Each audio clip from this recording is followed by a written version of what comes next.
Petrol amasung diesel tanker marfu mapan thunglarbasu miyamna pakatpadagi laiba potlai pakhat potlaida thau panglaida leisinakre. Kuki Manipur na highway singda total shutdown ki khongjang changsilakpadagi jiribam da panduna leirkiba apunba truck chamaga kuntaruk ki manungda petrol tanker nifu kamanga amasung diesel tanker nifu mari yauna humpu mari CRPF ki B company ki assistant commandant amana lusingduna ngak selaga Imphal yorkarbasu Imphal East Imphal West yauna Tampaki district kharada laiba oil pump singi manungdagi karana petrol nil haiba poster sing thatkatnarapatagi pam ayambada miyamda pakat potlai tawduna petrol amasung diesel sing panglai da leisinakre hari LPG petrol amasung diesel gi award plaite IOCL Singmairong ge ariba Imphal Depot da Imphal Divisional Office oriba Indian Oil Corporation Limited ki state level coordinator oil industry RK Mohan na ngarang thokpa cherol amada Manipur da hojik LPG petrol amasung diesel gi award laite haina miyam da kangalagli petroleum products sing asi gi regular supply su Manipur sin bathung na chathari hai bugloina na consumer sing na su mi pai mikanu natragana maram chaadana LPG petrol amasung diesel paisindun thambiganu loinana container jerrycan barrel na singbada petrol amasung diesel laisinduna thambiganu hairi miyamna pakat polai tawbiduna bagi customer singi register tawrabo mobile number dagi masida call booking gi damakta telephone number nipan mari manga mari mapan manga manga manga manga manga da masida call tawbirau SMS ki booking gi damakta register tawrabo mobile number singdagi refill hai na English na iraga mobile number taret taret amanipan mapan manga manga manga manga manga da booking tawbiu amasung IVRS ki booking gi damakta hairiba telephone number asida call tawbirau hairi WhatsApp booking gina refill hai na typing tawraga telephone number taret manga nipan nipan nipan nipan nipan nipan ani marida thabirau hairi dengi gi case kunthra humdoi thengnakre ngasi numidang weram lainga ki health services loisang dagi phangba report ki matungina Manipur gi oina haukiba pung kunmari da anoba case ahum thengnabaga loinana dengi gi positive case kunthra humdoi sukre anoba casing asi Imphal East ta ani thengnaraga Bishnupur district ta ama thengnakibani ngasi phawda laina asigi positive case thengnaraba district singna Imphal East ta 38 Imphal West ta 8 Bishnupur da manga Kangpokpi da ani Kakching da ama amasung Ukhrul district na amani hari museum da lairiba polam sing manghandana thambasi maruoi lamdam amagi purup amagi culture gi hi yagi masuk oirabari bopolam sing thamjil haudragadi lakadori batungi mirol na aikoi gi saktam gi kudam haibadu lairoi maramaduna museum da hana lairam laba polam sing karamna manghandana thamgadage haibadsi yamna maru oi haina Manipur linga ki art and culture gi commissioner ais Gyan Prakash na phongdokre wafam si museums uniting a divided world haiba thim da Manipur state museum na sinduna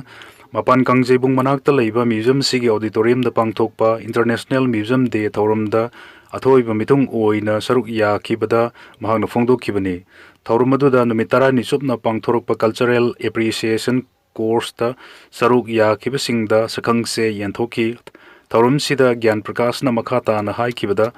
museum haibasi ekoi gi culture sigi lejarak laba masa kaya bu khomjillaga Thenduna miyam da uttuna khangananaba mafam amani masida aikoi gi puwari ki masak ama loinari maramasina museum haibasi aikoina tarai na khak lauroidabani atopa lamda chatpa matamda su museum yengbagi hainabi thamgadabani haina su phongdokhi Art and Culture ki Department Joint Director amasung Manipur State Museum gi curator su oiribi Mirna Sri Mairinbam na thauram sigi nunggi oiba warol piraduna khunai sigi masak takpada museum na lauriba thodang si ngasi gi mirol na khangminnanabagi damakta thauram si pangthokpani haiki khoisnam kobagi mingda piba pension gi senpham yanthokre matamamada hokar oiramba Bisnum oinam leikai digi leikidraba khoisnam kobagi mingda machanupa ke H Tokyo na tha kudingi piba pension gi senpham ngarang pisum oinam leikai da leiba ahal kunthra gi yumda mayum chatuna yanthokre tha khudingi piba pension gi senpham asi mamang tha gi pigadabadu khudong chadaba khara mayong na khibna mar moiraduna mamang tha gi pikidaba senpham su yauna punna tha ani gi piki ahal oirba singda tha khudingi piriba pension gi senpham asi makha tana asumak piki gani hari Mahiroi singbu lalon pot oina siznaba lepkadabani KSA lamdam sigi hausik oiriba tangdu leita daba fium sinamar moirga miyamna khudong chadaba kaya mayok na ringai serak sida lanai mahi sangkharana mahiroi singbu lalon pot oina siznaraglibasi khudakta lepkadabani haina Kangleipak Students Association KSA gi Secretary HRD Sinam James ki charolamana phongdorokle mahiroi singna atopa mahi sangsingda makhata na mahi tambada changba document sing admit card marks in singba lobada lanai loisang kharana laufam thoktaba sel lauribasi khudakta lepkadabani bosem amadi kosem gi class 10 amasung 12 exam gi form fill up tawbada yaukraba marksheet ki fee lanai mai sangkharana laufam thoktaba mong da loba amadi mahiroi sing gi maruweba document sing transfer certificate provisional certificate na singba lobada lauroidaba senfam lauribasi lepkadabani Mahiroi singna sel piba ngamdragana document sing pithok taba amadi akaknaba matam thamduna mathau taba se sang sing lauhan bagi thabak tokadabani hairiba akaknaba matam asigi manungda lauhau dabada fine lauba lepkadabani lanai mahi sang singna lauksin kiba senfam handokadabani karigumba hairiba thabak sing asi matam chana pangthok trabadi maduda tholokpa phapataki teksak khudingmak mahi sang singna pujagadabani Amaronda class 10 amadi 12 ki compartmental amadi improvement examination tha khiba mahiroi singge akaknaba sit mahisang singna khaktuna thamgadabani hari seminar pangthokre Manipuri Sahitya Parishad Tripura amasung Nongmaitem Foundation ga khusamnaduna Professor Nongmaitem Tombi gi punsi amasung thabak haiba hiramda nongmagi oiba international seminar ama ngarang Agartala Nazrul Kra Khetragi Sahitya Academy Auditorium da pangthokre Thoramasida Bangladesh Manipuri Sahitya Sangsad ki President Aiba AK Seramna athoiba mitunglen oina saruk yakhi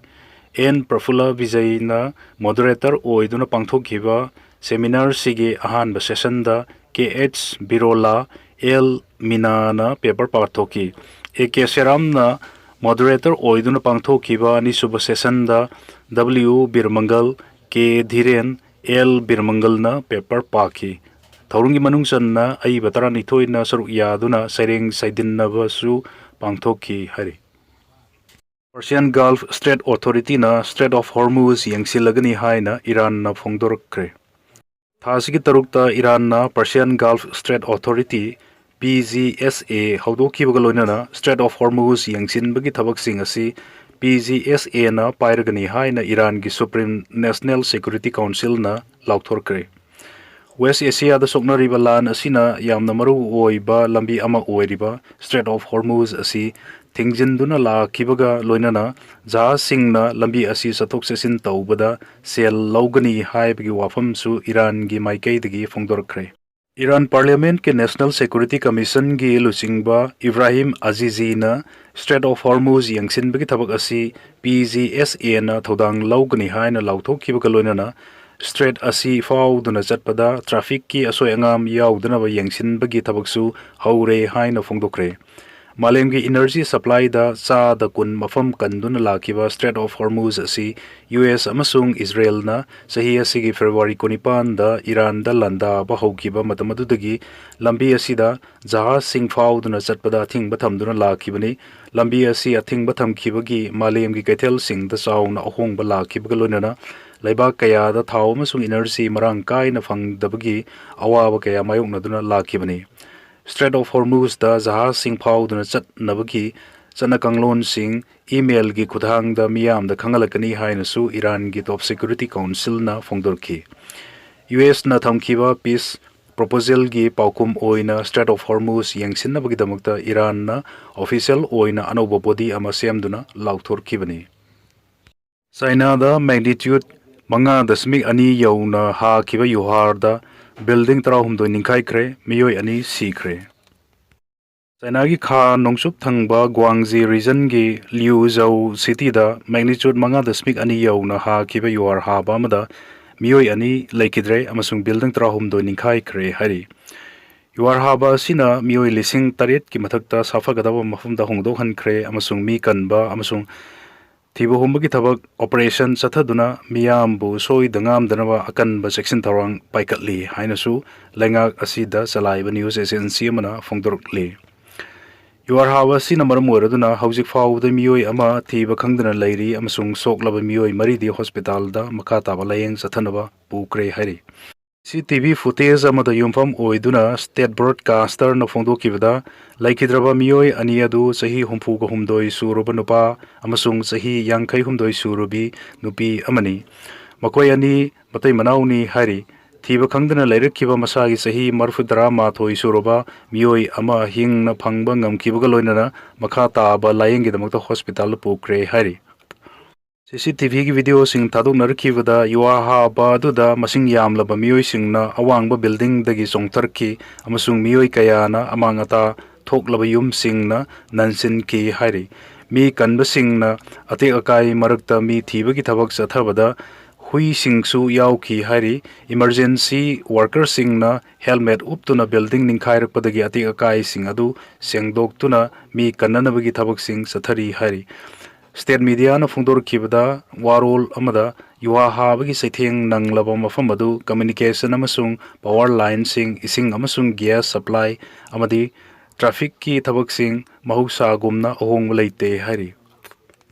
maram sadana potchai gi mamal wangkhal amba yaroi Assam lengak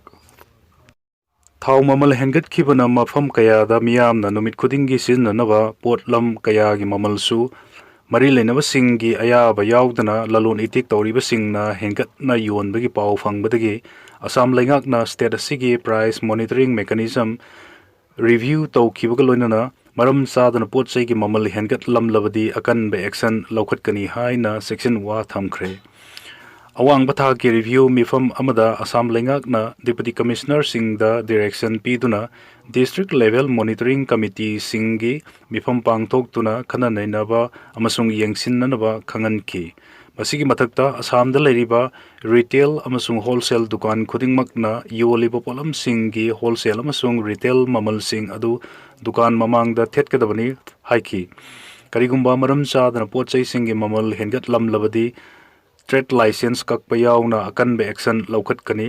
deputy commissioner singna chayol gi oina review mifam pangthoktuna maram chana potchai gi mamal henkat pana miyam da awaba pidnaba khongthang laukhatkadabani haiki Assam lengak na pradhan mantri ujwala yojana gi beneficiary singna Aadhaar link tawbagi thabak thoram sing he na khongjal yang na pangthoktuna LPG cylinder yenthok paga mari leinaba khudongcha daba sing yengsinnanaba khongthang su laukhatki question paper leak case CBI na mioi masu phare NEET-UG sok lisingani ka kuntaru ki question paper leak oirakhibaga mari leinana CBI na thibu hombagi thabak satharakpada ngarangsu question paper leak ohenbada chenabani haiba Maharashtra gi Lutar city dagi Sivaraj Raghunath Motogaon kar phare hari pharaba mioi asi Renukai chemistry classes RCC koba coaching chalaiba musikni CBI na chatharakpa thibu hombagi manung channa mioi asi gi mobile phone da search tawrbada leak oikhiba question paper yarombadagi phakibani MANIPURI question paper leak ohenduna saithokiba organized gang adugi active member amani haina CBI na maral siki Manipur jit kunia do team na medal nifu manga phanglaga first runner up taba ngamkre Tamil Nadu ni yumbu oiraga thasi ki taratrug amasung taratreta hosur da leiba Adiwadi Indoor Stadium da pangthokiba kuntharatrelek suba sub junior amadi junior jit kunia do championship da sarukya kiba All Manipur Kung Fu Brotherhood Union gi sanaroi kuni thoina gold medal kuntaret silver medal tarahumdoi amasung bronze medal manga punna medal nifu manga phanglaga first runner up ta bangamkre